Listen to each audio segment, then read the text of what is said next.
If it's you or someone you love who's on that operating table and it's life or death, I'm the one you want holding the knife. Welcome to ScreenCrush, I'm Ryan Airy. The Doctor Strange Multiverse of Madness Blu-ray has just been released, and it's got a never-before-seen deleted scene and a bangin' audio commentary that contains some totally new information about the film and the Marvel Cinematic Universe. So I'm going to break down all the reveals from the audio commentary, and a little later in the video, I'm going to explain this deleted scene and why I think that it should have stayed in the film. Overall, the Blu-ray is pretty great, and the audio commentary is worth the price alone. One of the biggest reveals from the audio commentary is that the filmmakers of this movie didn't know the entire plot of Spider-Man No Way Home because security on that movie was so tight. It's likely that they were told that it just deals with the multiverse and that's it. That makes sense because that movie was made by Sony, a totally different company. Ironic that they could keep No Way Home's reveals a secret from Sam Raimi, but not from the internet. So they based the Defender Strange character on Errol Flynn, the actor who is most known for playing swashbucklers like Robin Hood. I was surprised to learn that the way this scene ends, with Strange deciding to kill America Chavez, was a late addition to the script. It's such a key moment that reinforces Steven's character flaw, that he has to be the one holding the knife. There were other last-minute changes that took me by surprise that I'm going to talk about later in the video. The commentary also reveals that Defender Strange is from Earth 617, which is actually a huge reveal. America next leaps to Earth 616, the mainline MCU. And remember that Christine is the person who's labeling all these different realities. Our universe is 838,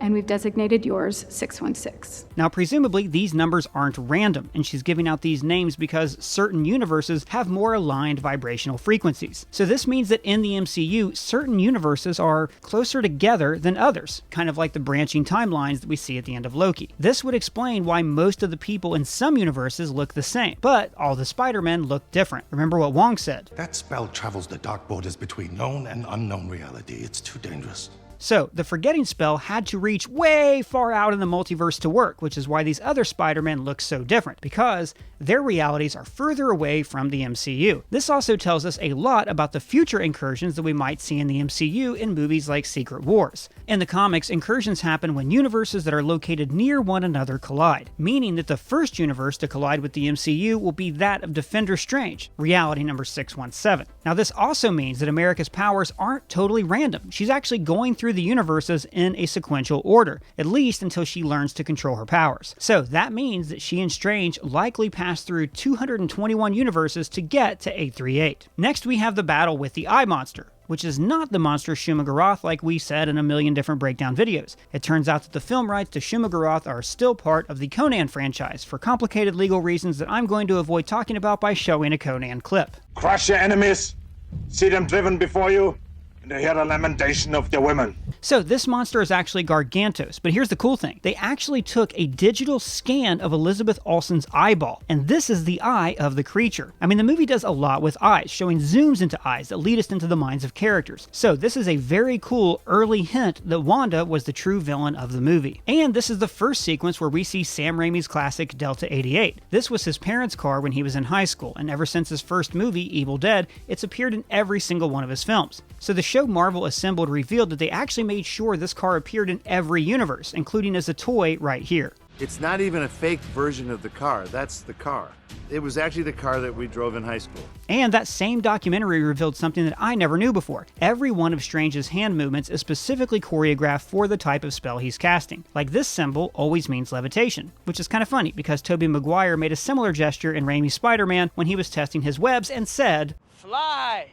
A lot of people were wondering why Zombie Strange decomposed so quickly, and it turns out that the filmmakers took this into consideration. He's been infected with an alien virus that caused his flesh to decompose more quickly. And get this, that scene where Strange is talking to Wanda was originally supposed to be shot in the spring, but then lockdown delayed filming till the fall. So the production team actually created thousands of these blossoms and tied them to the trees, and the cinematographer always lit them from behind to give the scene kind of a more angelic feel, which really helped set up the turn that Strange wasn't in Wanda's idyllic haven. He was standing in the middle of her personal hell. The filmmakers also talked about a deleted opening scene where Mordo from 616 was going to hunt down Wanda and she cut off his head. Apparently, after this reveal, the head would have been in one of these apple crates on the ground. But in the very first version of the script, Wanda wasn't corrupted until the end of the movie, but they decided it was such a cool reveal they wanted to use evil Wanda throughout the entire film. Now, I've been pretty critical about this character choice for Wanda, saying that they should have made it more clear that she was corrupted by the Darkhold from the start. But actually, you can see here at the beginning of the movie her fingers are already blackened, an influence of the Darkhold that we saw on Agatha Harkness. So they were laying the groundwork for her corruption from her very first scene. So when Wanda attacked Kamar-Taj, it's this massive scene with these war drums playing.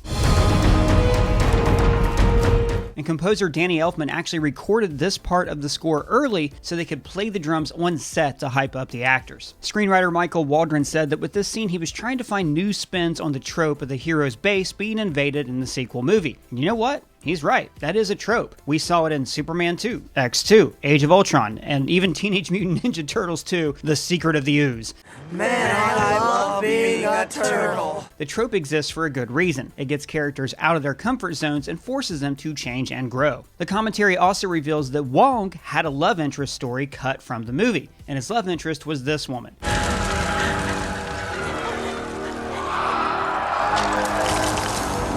I kind of wish they would have kept this in because his ending would have hit just a little bit harder. Sometimes I do wonder about my other lives.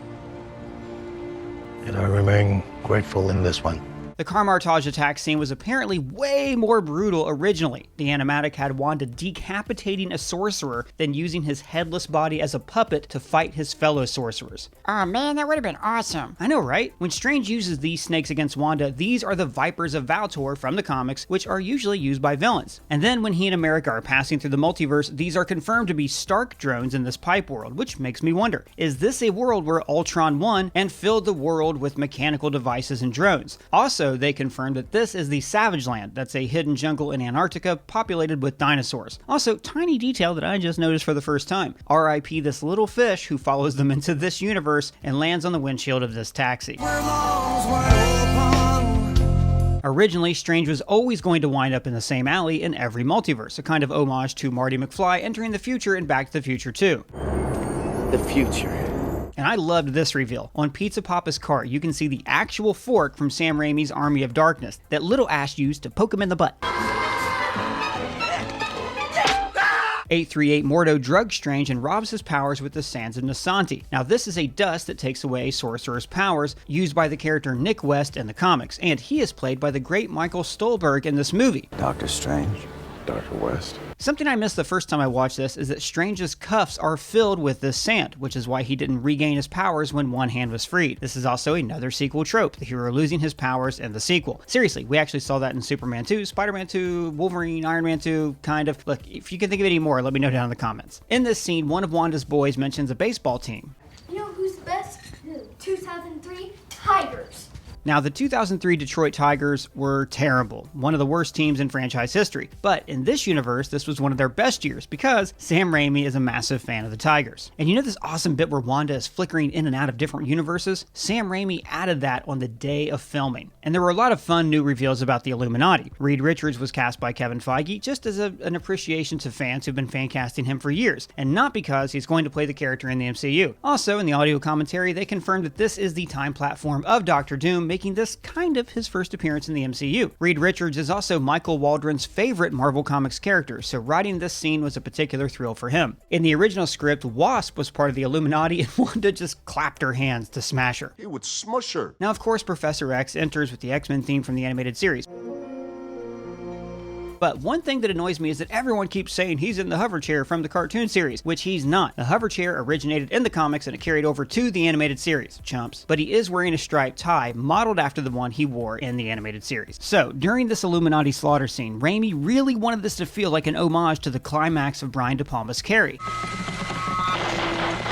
But this is a Disney movie, so you can't cover her in blood. So they made up for that by covering her in the oil spewed out by the Ultron bots right here. Also, those Ultron bots are voiced by MCU villain pinch hitter Ross Marquand, who also voiced Ultron in What If. All those worlds, all that suffering, and you just watched. And he was the Red Skull in the last 2 Avengers movies. Yeah, I know that. Your mom knows that. Well, your mom goes to college. She's trying real hard to get that radiology certificate. Yeah, she's a gem. Anyways, in the fight, I thought it was kind of silly how after Wanda takes out Black Bolt, Reed thinks that his little stretchy hand's gonna be enough to fight her. And by the way, each of these actors was filmed separately and never actually met, confirmed by a lie detector test that Elizabeth Olsen took. You don't know him at all? I don't think so. No, I've never met him. Another cool thing about this fight is that Peggy and Maria share a look right here. It's a look that says, we've been through this before. Let's get her. Yeah, that fight was silly. I mean, she beat Captain Marvel by dropping a statue on her. Well, actually, I never noticed this till they pointed out in the audio commentary, but Wanda siphons off Maria's powers, then drops a statue on her. And by the way, this statue in the chamber was actually modeled off Xena, Warrior Princess, which kind of makes this Lucy Lawless's second MCU appearance, because technically Tobey Maguire is part of the MCU multiverse, and Lucy Lawless appeared in Sam Raimi's Spider-Man right here. Guy with 8 hands. Sounds hot. When America's trying to escape, notice that her punch creates a star pattern on the glass, like the portals that she punches through the multiverse. This is hinting that she's maybe beginning to learn to control her powers, or that because she's scared, she's trying to create a portal instinctively. This chase scene was filmed by mounting a Steadicam on the back of a motorcycle. Very cool. Indeed. And then in the scene where Wanda takes America, the temp score was from James Horner's score in the movie Aliens. This scene itself was modeled after when Bishop is stabbed. Stephen meets Sinister Strange, but in the original draft of the script, this variant of Strange was actually a really nice guy. They called Melvin Strange. Good change. Yeah, I thought so too. And when Wanda encounters her boys in another dimension, they're watching Snow White. But get this, they had Disney animators change the collars of her dress just a bit to show that this is playing in a different universe. Now, I love the ending. But originally, it was even more messed up, with the reveal that this was actually Sinister Strange, who escaped his incursion into Universe 616 by pretending to be our Steven. Now, let's talk about that deleted opening scene, which I think is perfect. It shows an interview with Strange and Christine before the events of Doctor Strange. You can tell that this version of Strange is kind of a happy guy. I mean, I usually do my best work alone, but this has been different. Great. Different. But great. The two of them are being interviewed because they invented a technique to save paralyzed patients, which is why Steven is asked to operate on this patient. I've got a 35-year-old Air Force colonel, crushed his lower spine in some kind of experimental armor, mid-thoracic burst fracture. And it's probably also why he asked Christine to come with him to this conference. I'm talking tonight at a neurological society dinner. Come with me.